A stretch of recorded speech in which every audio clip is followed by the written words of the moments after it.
Olá, pessoal! Bom, navegar pelas complexas e riquíssimas igrejas históricas do centro do Rio de Janeiro com um grupo de turistas, olha, pode ser um baita desafio, né? Mas a boa notícia é que, mergulhando no material elaborado por Caminhos do Encanto, a gente percebe que dá sim para criar um percurso super lógico, fluido e inesquecível. A nossa ideia com essa explicação de hoje é extrair exatamente os fatos históricos mais marcantes.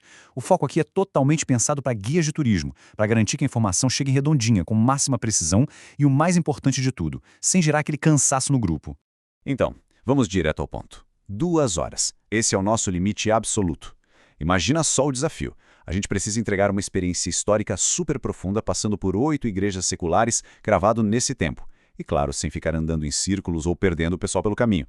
É literalmente uma operação que exige uma matemática precisa e um domínio geográfico total.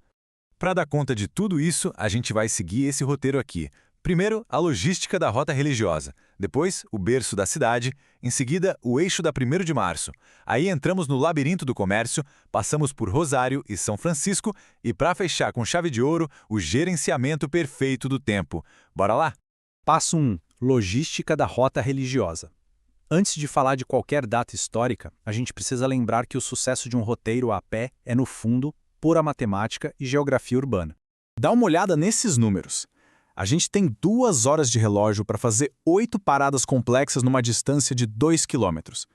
Para colocar isso em perspectiva, é um trajeto super tranquilo porque é uma caminhada 100% plana. Sendo assim, sem ter que encarar ladeiras, vira um formato muito viável e confortável para os grupos, contando que, claro, a gente mantém o ritmo firme desde o primeiríssimo passo. O grande segredo para não deixar o grupo parecendo barata tonta pelo centro da cidade é colar nessa sequência geográfica. A gente começa lá na região do Castelo, desce para 1º de março, corta estrategicamente pelas ruas da Ouvidor e Candelária e finaliza ali da região do Rosário até São Francisco. É uma linha contínua que faz todo sentido e otimiza cada segundinho do nosso tempo. 2. O berço da cidade.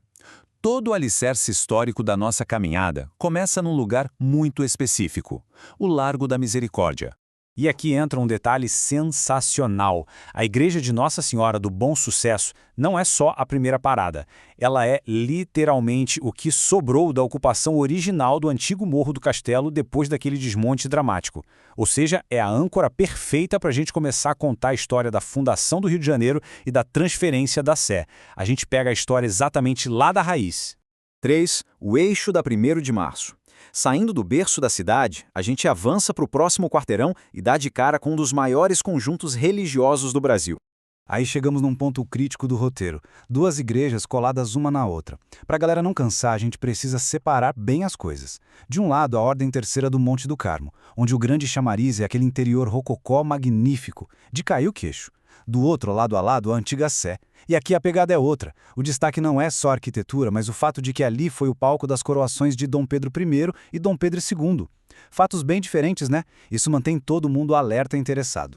Caminhando só mais um pouquinho, ainda no mesmo eixo, a gente tem a Imperial Irmandade da Santa Cruz dos Militares.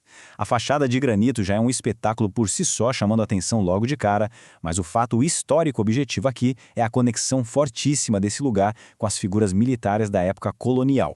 4. O labirinto do comércio. Agora a gente sai daquelas avenidas largas e entra num clima totalmente diferente, nas ruas sinuosas do comércio tradicional carioca.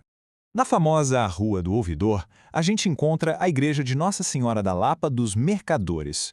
Ela já é uma joia por ter uma planta elíptica super rara, mas sabe qual é o fato inesquecível que a gente tem que soltar aqui? O episódio maluco da bala de canhão que acertou a torre da igreja em cheio durante a Revolta da Armada. Gente, esse é o tipo de detalhe físico quase palpável que prende a imaginação do grupo na hora. O caminho então se abre lá na Praça Pio X e a gente dá de cara com a gigante, a Candelária. Dominando completamente a paisagem na Avenida Presidente Vargas, a Candelária serve como a nossa grande âncora arquitetônica do trajeto. É o símbolo máximo daquela união imponente do ecletismo com o neoclássico no Rio, maravilhosamente coroada por uma cúpula absurda de linda. 5. Rosário e São Francisco. Para ir fechando o nosso circuito, a gente volta os passos para o coração comercial do centro. Ali na esquina da Uruguaiana com a Rua do Rosário, fica a igreja de Nossa Senhora do Rosário e São Benedito dos Homens Pretos. Esse espaço tem que ser posicionado com muito respeito como a âncora crucial, absolutamente fundamental, para a gente discutir e compreender a história da resistência negra e o papel gigantesco que as Irmandades tiveram na formação cultural e social do Rio de Janeiro. E o nosso grande finale acontece no Largo de São Francisco, na Igreja de São Francisco de Paula. Além de ser uma das maiores da cidade, garantindo uma conclusão grandiosa, ela guarda um tesouro incrível.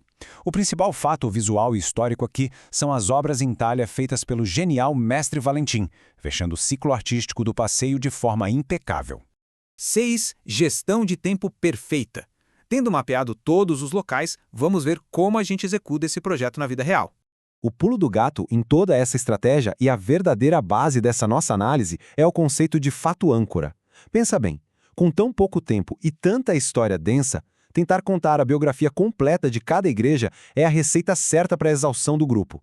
A grande sacada profissional é selecionar um e apenas um detalhe histórico de impacto por parada, exatamente como detalhamos agora, mantendo o engajamento de todo mundo lá em cima. Na prática, a matemática fecha da seguinte forma: dedicar entre 10 a 12 minutos no máximo para cada uma das 8 paradas, já contando o tempo da caminhada até lá. É estritamente necessário manter aquele passo constante e soltar cirurgicamente um fato âncora cura-igreja. É essa disciplina que faz a caminhada de 2 quilômetros caber redondinha e sem pressa nas nossas 2 horas. Toda essa estrutura dá uma base super sólida, muito eficiente e cativante para qualquer guia de turismo operar no coração histórico do Rio. Mas a cidade, como vocês sabem, é feita de camadas. E aí eu deixo uma reflexão final para a gente pensar. Quais outras âncoras históricas escondidas e fatos surpreendentes continuam aí, aguardando para serem estrategicamente revelados nesses mesmos 2 quilômetros, em futuros roteiros? Afinal de contas, há sempre muito mais história para desvendar.